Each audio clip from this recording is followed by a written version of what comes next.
Good evening, everyone. Good evening. As you can see, I have another word here that we're going to mention briefly. So, my name is Chad Royer, and welcome to my YouTube channel, What's Up with Chad Y. Royer, as I navigate my journey as a cancer patient battling multiple myeloma. I would like for newcomers and existing comers who haven't done so to like and subscribe to the channel. Please turn on your notifications. Feel free to leave comments and give me your thoughts. Also, we have a GoFundMe that is written out in my name for those who want to donate and support to my cause. I also want to remind folks that it is the month of April and it is Autism Awareness Month. As you may know, or in case you do not know, we have a family member who is on the autism spectrum and we love him dearly. So let's get to a quick word here, apheresis. That is the process that took place when we did the stem cell collection. So, what that pretty much is, blood is being drawn from a machine.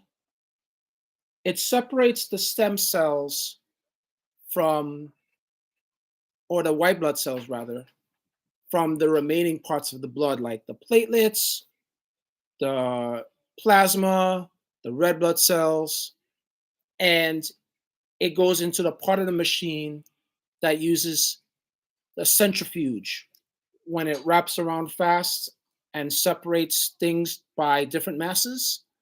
And through the port that's inserted in me, that's how the blood comes out into the machine. The stem cells and the white blood cells go through the port back, no, reverse. The stem cells are collected. The remaining parts of the blood returns back to the body, or in this case, being that I'm the donor, the platelets, the plasma, the red blood cells, everything else comes back to the body using that process. I just wanted to at least make a quick mention of that and also tell you about my experience as going through the stem cell collection. Generally, it doesn't hurt, but there is a lot of discomforts, and I can tell you the big majority of the discomfort comes from some occasional unsteadiness in the bed because you had to lie in the bed for several hours. I count 6 to 7 hours of stem cell collection where you can eat, you can watch TV, you can read a book, you can watch videos. I chose to nap for an hour or two and I made good use of the time, but you are connected through the ports where they connect the machine to the body to extract and exchange uh, blood material. So it generally doesn't hurt at all, but some mild discomfort. Every case is different with other people. Um, what was I going to say? This process was supposed to take 3 days. It took two. So, what I mean by that, what was supposed to happen day one after the port was inserted, day one, I go to do a collection. I come back to the hospital at 6 p.m. and I'm supposed to get an injection of what is called uh, Mosabil. A Mosabil injection, looking at my cheat sheet right here. Mosabil injection that is supposed to help stimulate the production of the stem cells in the body. My collection was pretty good that day, the first day, that they told me that I did not need the 6 p.m. injection. The next day, I had another collection. The collection was good. I was also told I did not need the 6 o'clock injection of the Mosabil. So a couple of things happened here. I was supposed to have the stem cell collection for 3 days. Only had it for two, and I didn't have to take the shot in the evening. But I also did not have to take Zarzio after the second day in the evening because the doctor's offices received the amount of stem cells that they needed. So that's two sets of injections that I avoided. I never saw or had a having even a visual of what the Mosabil is supposed to look like, or how it's supposed to be injected, or where it's supposed to be injected. That part has not been discussed or mentioned. I figured it would just be something simple, a shot in the arm, the stomach, the leg. I'm not certain. I didn't ask, and I wasn't too worried once I realized that I had an opportunity to go home a little bit earlier those days. Uh, so that's it for the initial plan. But now we are a matter of days away from the stem cell transplant. We are days away. And I'll tell you, the nerves in my body do exist. I'm a little bit nervous, but I'm also optimistic. I'm kind of ready to go. It's kind of like if you are put in a position where you're being asked to speak in front of an audience and you get nervous when you do public speaking. But you have to do it if you have to do it, right? So I collected and I asked the doctors this question, the nurse practitioners.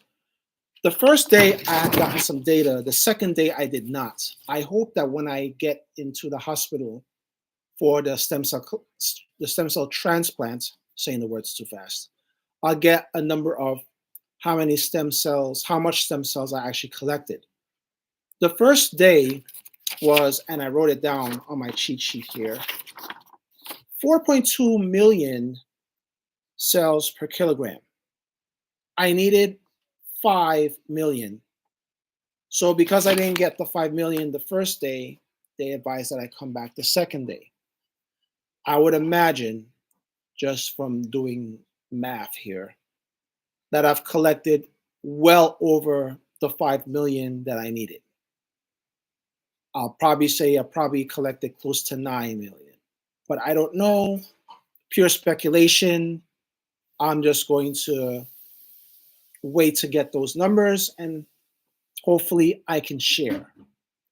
And what was told to me is that because I asked the second day, what did the numbers look like? They said they had preliminary numbers, but those numbers may be off, and they would prefer to get me the right information. Didn't quite understand it, but then again, I'm not a doctor, I'm not a nurse, I'm just a patient. But I hope to get those numbers. I really felt like I did a good job with the stem cell collection, but it's not an experience that is overbearing like some surgeries or dental work or anything. But I had never done stem cell collection before. I had never seen stem cell collection before. I have a video that I posted a few days ago. It was about 11 seconds where I'm actually in the hospital and you can actually see the bag in the corner held by one of the nurse practitioners. And that's the amount of blood cells that was collected that day. That's what the stem cells look like. If you go back to that video, it's not hard to find. You'll have an idea. So, having said that, I just wanted to give some clarity on the my experience as far as me being there for 6, 7 hours, 8 hours, not being able to do much. It kind of got boring a little bit, but I was able to stretch a little bit, but I'm still hooked up to the port. Couldn't use the bathroom uh, unless you had a urinal. And fortunately, I didn't have to do a number two, so that wasn't an issue. Had some grape juice, brought from home some sandwiches, some fruits, some chips. So I made out okay. They offered me some cookies. I don't like cookies. They offered me some graham crackers. I don't like graham crackers. I had some water, of course. It worked out. It worked out. So stay tuned, as the following few days coming up will be important in my transition as I prepare for my hospitalization, my upcoming hospitalization, which will last at the minimum 17 days, hopefully less. I hope it doesn't spend more time, but let's see what happens as I move forth with the stem cell transplants. And I do thank everyone who has reached out and supported me and provided some kind, supporting, encouraging words. It means a lot to me. And I hope my experience can help somebody else in a similar situation. So again, I thank you for joining my channel and watching my video. Feel free to encourage others to subscribe to my channel, turn on your notifications so that you know when new videos are coming up. And for those who are interested in supporting my cause, I do have a GoFundMe in my name because hospital bills are expensive. Thank you, everyone, and take care.